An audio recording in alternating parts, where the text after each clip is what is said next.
Interesting times. There are lots of interesting things happening across Africa. But my particular interest was the last story on education, and Rwanda seems to be doing quite well in quite a number of areas. And I like the fact that they're making a competence-based curriculum in education for special needs children. I know a couple of them, and it's good to hear that something like this is being done. Moving away from that now, I have a couple of guests. One is joining us all the way from Lagos via Zoom. His name is Onome Obrute. He is the MD Frutula Oil and the president of Corporate Sports Nigeria. Onome, welcome to the show. Good evening, Nigeria. Good evening. It's a pleasure to have you. In a few moments, we'll be talking more, but I also have a guest in the studio, a friend and a brother. He is no other than Ayodeji Makinde. He's a sports analyst and a correspondent here with us in NTA. Ayodeji, it's good to meet you here. Same here, same here. It's been a while. How have you been? Very fine, very fine. Hopefully, we'll see more rewards. Yes, we will. All right, today on the show, we'll be talking a lot about Africa's dismal performance at the Olympic Games. At this point in time in African history, with technology and all of that, we don't expect that we will still be here at the level of our performance. So I'm just going to start with you, Onome, since you're away. What is your take on Africa's performance this year's, the present ongoing Olympics? Thank you for having me on this show. It's quite disheartening.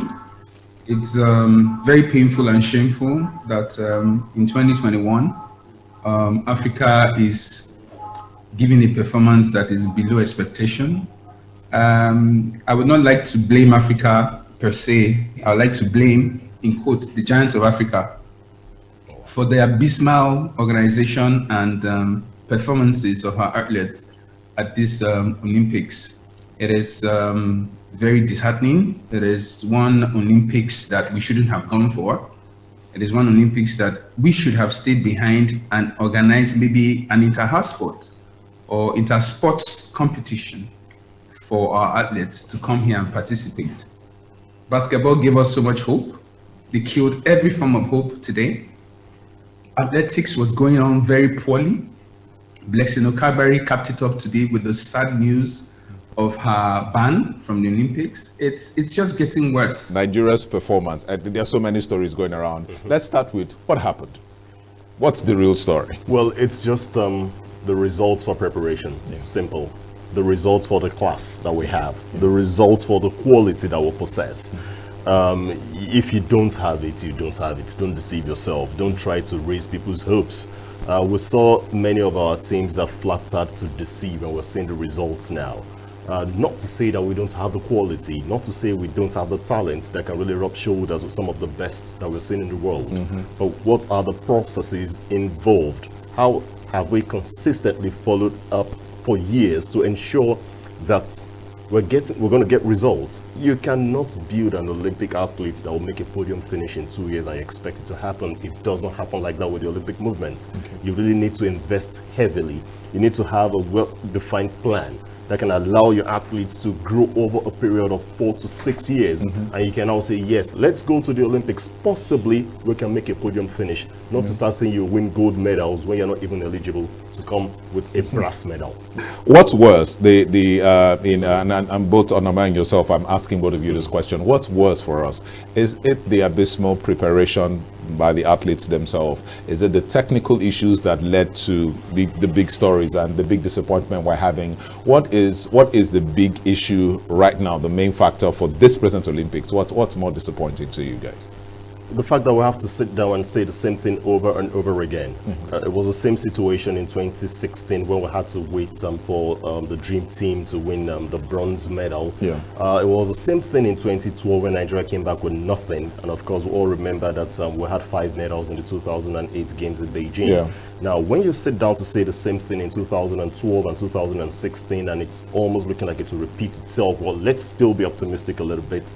We have very strong potentials in wrestling that we expect to start in the next few days, and also Mr. Brume and also Toby Amusa out there in athletics. When you sit down to say the same thing over and over again after a 4-year cycle, it shows that we're not doing some things right, and the solutions are not far off. they've been there for many years. Okay. We've always said it's that government cannot continue to fund sports the way we are running it in the country. We need more corporate sponsorship, because that's just the only way you can get it done. Gone are those days when you wait for that budgetary allocation from the ministry before you put it into your athletes to start development.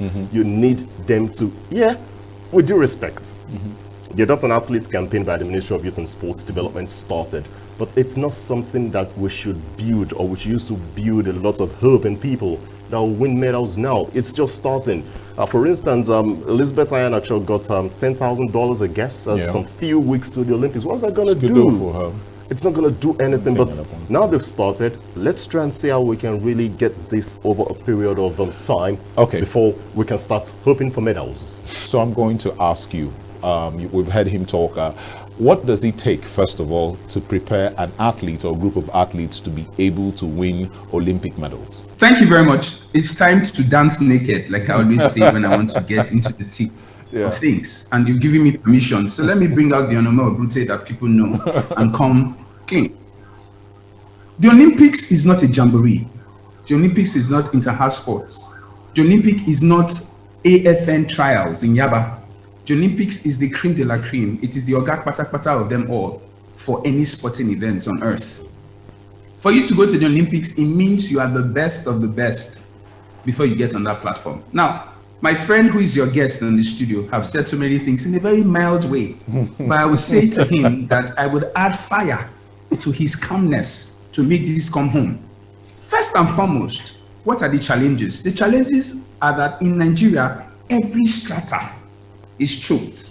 There are people that have this PhD degree of pulling everybody down to make sure that they do not deliver what they are meant to deliver. So they always come up with a kind of strategy to destabilize the system.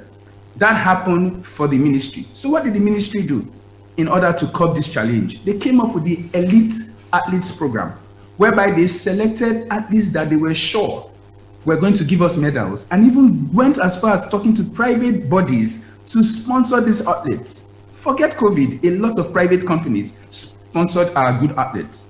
And we got good news that they were ready to go.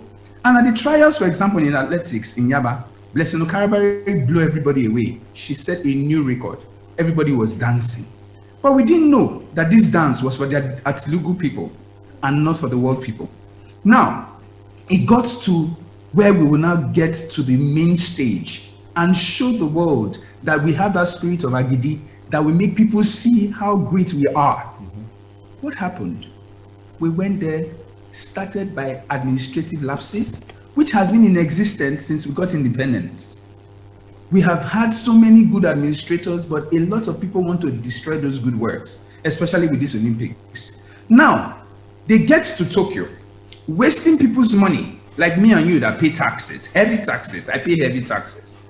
They get to Tokyo with our money, and they forget that they are the Olympics and not a jamboree, not a circus.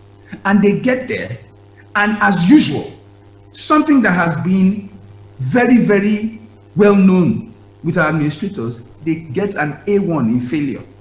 Once again, how dare you tell me that you are preparing for the Olympics, which is every 4 years? It is 2 weeks to the Olympics that we are beginning to hear gory stories about someone having the password to the AFN email. They didn't know what they were meant to submit. They didn't know that our athletes were meant to avail themselves for tests. They didn't know they were meant to send in those reports. And then you will blame people like Musa Kida for going to beg our Nigerian Americans, residents in the States, to come and play basketball for us? No, I won't blame him, because he thought that that would help us, at least for once, enter the world stage. Sadly, they fell like a pack of cards again. Didn't win a single game after beating #1 in the world, America, 2 weeks ago. Like your colleague in the studio said there, they raised our hopes. My BP that used to be 180/120 now reduced to 125/80. But guess what? As of this morning, when I saw what they were playing, my BP went to 200/140. They want to kill me, but my God is bigger than them. Now, the problem with us as a people, your colleague is saying there that we have to plan. My brother, there's no more pipeline to plan with. There's no more going back to the drawing board. The drawing board was stolen and burnt in Ebano. Ebano, that girl that burnt Ebano, she burnt the drawing board. The pipeline has been destroyed in my village in Niger Delta. There is nothing anymore to plan. Let them just come home. I have appealed to Mr. President on Thursday, disband sports, disband it. Let everybody come back home. Let's get a new template. Let us start from the scratch as if we just got independence and begin to build again and ensure that those that have ridiculed this country at these Olympics are brought to book. Jack here, so I can bring you in. We know the situation. We've seen how bad, it's embarrassing, it's all kinds of things. What can we do? From time to time, you hear Mr. President talk, and one of the things you get from his body language is, can we put a moratorium on politics and get things done? What can we do to put a moratorium in politics, in sports, politics in sports? Because all of this is just messy politics and greed. What can we do to do that so sports can be what it should be? Because we have the talent, we have the zest, so what can we do? One, punitive measures. Okay. People must be made to pay. If it means the ultimate price of being booted out of office for failing to do the needful. Okay. Because we've seen many times the reason why these things keep repeating itself, it's because you have a feeling you can kind of get away with it. Yeah. So there's a tendency of it occurring again in the build up to Paris 2024 and even beyond. So when we have a punitive measure on ground, when you know that if you fail to deliver on the mandate, on the promises that you have given Nigerians, then you're going out. You have it at the back of your mind. I'd rather not make promises, or rather paint a clearer picture and do the needful for people. We also need to build integrity in the system. We also must have respect for clearly stated laws. Onome mentioned the issue of the AFN and the rest. Well, the ministry will always have their own side of the story, just like AFN will have its own side of the story. We cannot, both sides can never be wrong. One will always claim to be right. We need to find a way of adjusting these things, because it's not the first time it's happening, and it will still happen again if we do not allow some of these federations to be independent. Many times, the former Minister of Youth and Sports Development, Solomon Amdalu, once said, you cannot claim to be independent, yet you're collecting money from the federal government, and you want to say the federal government should not have a say in what happens. In what happens. That's not logical. There's no way federal government in any country will not have a say, even if it's just to regulate. They have to still play a vital role. But most of the sports federations that we have, with due respect, they're a bit lazy. They just want to wait until that allocation will come. They don't have any calendar. They don't have any plan to even identify or nurture the next set of talents. So it becomes very, very difficult for you to say a government is not doing right, or government is doing well. So we need to really address some of these things. But for what has happened at the Tokyo Olympic Games, some people need to we need to investigate deeply, and those who are found to have committed things that are not supposed to be done. I think for example, someone who had the password and didn't deliver that for them to be able to do that job, I think that's some kind of sabotage. It could be called economic or whatever kind of sabotage, and I think we should take that kind of thing very seriously. Now, Onome, back to you. I'm going to ask the question: what is the economic cost of such a dismal performance in the Olympics for Nigeria and Africa? We've talked about the face value, what we've lost, the shame and all of us, our pride and all of that. But what is the economic cost to the individuals and to Africa and Nigeria as a whole? Thank you very much. First and foremost, anybody that travels between July and August knows that that is the peak period for airlines. Just imagine how much we wasted on tickets. Imagine how much we wasted on people that were at the Games Village and they could not be accommodated, and we had to get hotels for them. Those were expenses that were not planned. The truth of the matter is we've just gone on another jamboree. I think what happens in Nigeria is people flatter to deceive, like my good friend in the studio has said.